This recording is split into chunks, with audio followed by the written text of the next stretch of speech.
Hi, Stuart with Daily Hive Vancouver. I was wondering, how did this transfer, how did the signing come about, and how did Vancouver get on your radar when you wanted to come and play some caps? The first bit of awareness I had of Vancouver's interest was from Goldie, and then obviously from Axel, which we spoke at length about the club and the city and the package as a whole, about the initial interest, and then it took some time for me to discuss with my own family and have some internal thoughts. Obviously, it's a big change in terms of my life and my family and being far away from grandparents and everything like that. So it took a bit of time from those initial conversations. When you do get on the pitch, what do you feel you can bring to the team, and how can you help them as they push forward the play? Hopefully I can bring transition of play from back to front and connect the midfield to the forward line. Hopefully I can chip in with some creativity and some goals and assists too. Hi Stuart, Josh Array from Air Q1 Sports Network. What made the Whitecaps such an appealing club to you? I think, I think speaking to goalie and speaking to other guys who have played in the MLS, who I've played with before, to get a feel of what the MLS is like and what to expect. And obviously Vancouver, everyone speaks so highly of the city. Whoever's been here absolutely loves it. My family have some friends that came here and still live here now. And so I think the blend of football, but also the stage of my life at the moment, was very important. The place we were going was good for my family too, and just ticking all those boxes. And how do you view MLS as a whole? Because I know back in Scotland and Europe, it's seen as kind of like a quote-unquote retirement league. I think the perception is slowly changing to away from that, and I think obviously I'm looking forward to experiencing it for myself and getting a true understanding of the league. But as I said, every player I've spoken to who has played over here speaks very highly of it, and also that it's quite demanding physically too, so looking forward to it. Axel, how did this come about from your side of you? When did Stuart come on your radar, and how smooth that transaction was this for you? I know you were over in Scotland recently, so it's like, how much did you really want Stuart to get this to happen? I think I've been very clear. I was a bad negotiator when I met him, and I told him that he is a missing piece for us, and that we feel about him the same way we felt about Goldie and Kubas. And then you probably get a little bit tired of my sentence always saying that we don't want to sign the first one, we want to sign the right one. And it felt a little bit like the way we had to work on the transfers of Goldie and Kubas, and now also with him. There were, if you are completely convinced of something, you have to invest a lot and go all in. And so we actually met not in Scotland, we met in France. I crashed his family vacation. And we had a good evening in an Italian restaurant in France. So,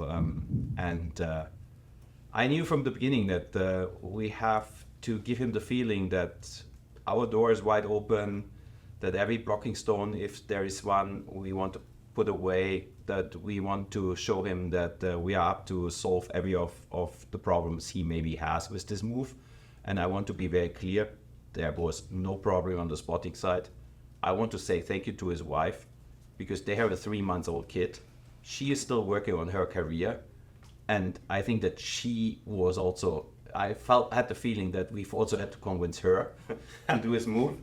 So I want to say thank you here to her for letting this happen. And then it was giving him the time, not pressing too much, with always being in his ear and saying, hey, we're still here. We would be still open. And then at some point, when he called me and said, look, I would be up for it, then it went very quickly. I think from the call until he jumped on the plane, it was like 24 hours maybe. So that was then the easiest part of all of it. So said that, we're super happy to have him here. We have worked on that since a few weeks now, but I also don't want to miss the moment that we have welcomed another player today, and we brought Diver back. So I think that overall the whole transfer window, this whole signing window for us was a good one, and now we have to go back to work and get the best out of it. And Vanni, where do you see Stuart fitting into your team? Obviously, he'll play as an 8 or 10. It's like, where have you seen him fitting into the squad? Yeah, I consider Stuart a good, creative, offensive midfielder. So I think his natural position, if you can call it natural position, I like to see him as an 8 when we have the ball, and to help us progressing the ball forward and to give us a lot of things, because I think besides the thing that he said before, that is true with the transitional part, the creativity part, it's also the fact that he has 500 games of experience at a high level, so he can also help in managing the tempo sometimes when we have the ball and everything. And when we don't have the ball, it's gonna be depends on from game by game. It's in some games it will be like a number 8. In some games he can be playing even a little higher, one of the 210 behind the 9 without have the ball. But I think the most important part is to, I would say, it's never a problem to modify a little bit the structure or everything when you get a new player of quality. And it's in his career he played also in some other positions. So if we need, he can play wide, he can play even higher on the pitch. So that's very good to have the possibility to have a quality player that can also be versatile. Stu, we heard about your wife, and now obviously it is a sacrifice. It leaves the family back there to come here. What does your wife do, and how much of a factor was her saying, yes, we can do this as a family? Yeah, well, having a daughter so recently, even in that short space of time, there's been a lot of movement. Obviously, mine at the time was Southampton, moving back to Scotland, not knowing our future, having the Euros. So in her young life, she's done a lot of travelling for a baby. She's got more stamps in the passport than I do. So yeah, that was a huge part, and that's what we tried to relate to Axel when we met him, that it's not only a decision for me and a football perspective, but it's a family decision. And I have had a lot of conversations with her, and she didn't want to be impress her opinion too much, because ultimately I have to go somewhere and I have to play football every day, and I need to be happy with that decision. But I could tell that with her it was very important we go somewhere that is very much good for the family, and I wanted that too. I wanted her to be happy, and I wanted to be a good move for the family. And as I said before, Vancouver really fit the bill. Two-part question. There's being fit, and then there's match fitness. How long do you think it'll take you to get up to speed? I know Vanny's going to watch to see what you do tomorrow. And then secondly, was there one moment or was there one thing that Axel said to you or the organization did that said, you know what, Vancouver's a place for me. This is the perfect fit? We'll talk about it with Axel first.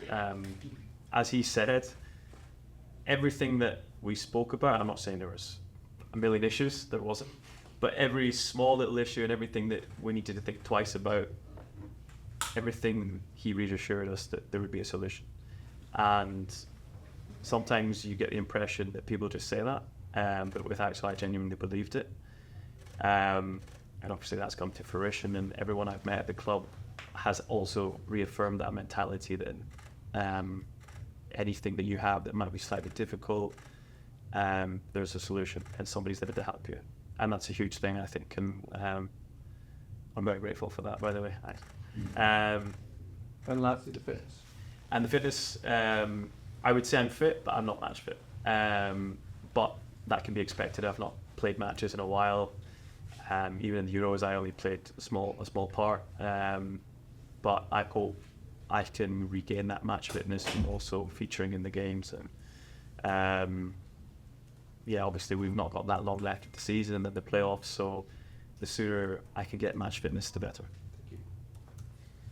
Sue, welcome to Vancouver. I know that you don't usually like to play in blue, as you meant prefer a little bit of green. But how excited are you to kind of come? You said it's the first time that you're coming abroad out of the UK to play your football. How excited are you to kind of see what the football culture is like here in North America, and specifically in Canada, in Vancouver, and the differences that you're going to see between here and over in the UK? Yeah, I'm excited, and I think that was part of my decision to come to the MLS. It is something completely new, something completely different. I'm used to UK style of football in Scotland and England,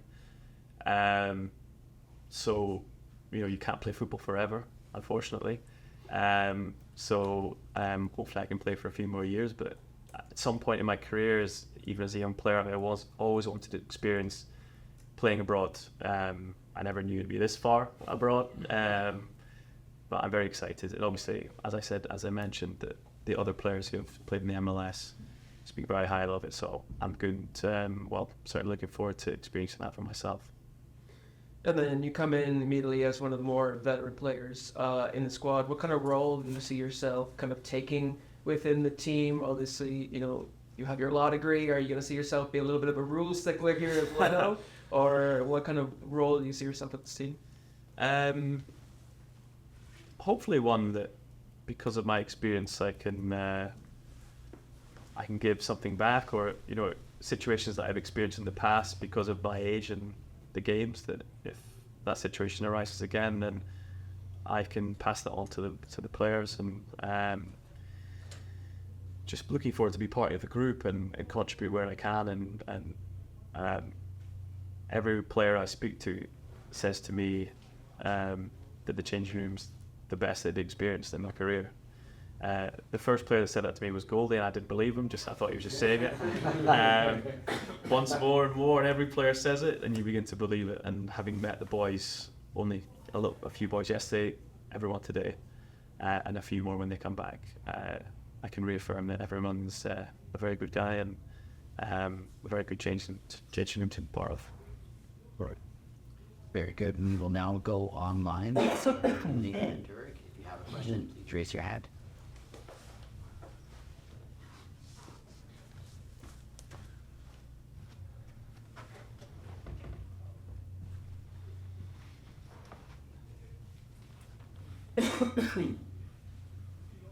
And really trying to impart to people in Vancouver of just how important you were everywhere you played. What do you have to say to these fans that are maybe sad to see you go, but are happy that you landed on your feet? I'll just call it in. Yeah, just support your feed online, and I'm excited to have you here. And okay, what do you say to the fans that are sad to see you go, but happy to land on? Okay. Yeah, obviously it's a huge change in moving across the world. A few people were a little bit shocked that this is the decision. But also on the switch to that, obviously a huge exciting move and something completely different. Usually in my life I don't like too much risk, so maybe that's part of the surprise, that I've done something that wasn't expected. But also I'll say a thank you to the fans of the clubs that I've been at for all the support they've given me. To not get a proper goodbye. Things move fast in football, even at Celtic. You move fast, and then Southampton, the season ends and suddenly you're not there anymore. So I hope to go back in the winter just to speak to the staff and who've looked after me for all those years, and hopefully catch a game and have a proper goodbye. You mentioned the need to be match fit with MLS. You've only got 9-10 games left, playoffs if they happen afterwards. How much time do you think you need? And how much time does it normally take when you come into a new club to kind of just acclimate yourself to what the players and what the coaches are doing and what they want? It always takes a bit of time, unfortunately, but I think in this situation you don't have the luxury of too much time because it's the business end of the season. I've been looking after myself quite well, so I should be relatively fit and have a good foundation of fitness. But you can't replicate training in games, so that will take a couple of weeks. But I think if we can move as fast as possible and do extra work where possible, then I'm sure and I hope that it won't take too much time. Thank you, Neil. JJ next. JJ Adams from the Vancouver Sun. Welcome to Vancouver. There's a long history of Scots with the Whitecaps, Barry Robson, Kenny Miller, of course, Ryan Gauld. I'm curious, what is your relationship like with Ryan? I know you guys played at Dundee together, and what's he like now compared to when he was known as the mini Messi? When he first came into Dundee United, he was so young, so I was a little bit older than him, maybe 3 or 4 years. So there was a sort of a group of really young guys that he was with. So I always remember him being quite quiet. Obviously on the pitch, he was unbelievable and the brightest star at that time in the Scottish League. And then he left to Sporting Lisbon relatively quickly. So our time together was only that short year. And you keep in touch, you see each other sometimes in Scotland. But obviously as time goes and you're at different clubs, you drift apart. So I'm looking forward to reconnecting with him, and I'm sure he's a little bit louder these days. He is a leader in the locker room, that is for sure.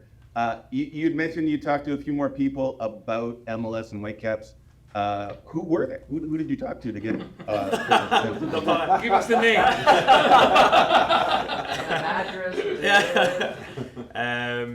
A close friend of mine who I was at Celtic with, Gary Mackay, and Dundee United, was Gary Mackay-Stephen, who played for New York City. So I called him up recently and grilled him about the MLS and asked him a million questions, just to get an idea of the league and also staff and sports sides that I've worked with. He's a close friend of mine. He's also worked at New York City, and also to get that perspective, not from a player side, but from a staff side, to try and get a full picture. But it is hard to understand fully when you're not in it and see it for yourself. So all you can do is take people's opinions and gather thoughts and make your own decision. Thank you, JJ. We'll finish online questions with Ari. Hey everyone, thanks for the time. My question's for Axel. Axel, I think earlier you used the term missing piece when you were talking about Stuart. I was wondering if you could expand on that. What are the attributes that he brings either on the field or in the locker room that make you feel as though he can elevate the group in that way as you guys look to the stretch run of the season and into the playoffs here? Thank you. Yeah, you know that we went with the 3DP model, and we were always thinking, so what is the area where we need some more experience, where we need some more quality. And I think the missing piece was also related to where we can really impact this team in a positive way again. I think we have done great work over a long time now, and I think that we're very well set up from data science, analytics, with all the stuff that we have, with Quinn Thompson and Johan Wind leading those two departments. So we were pretty sure that the one area where we could help the team would be in the middle of the park, and having somebody who connects defense and offense well. We're defensively very, very strong.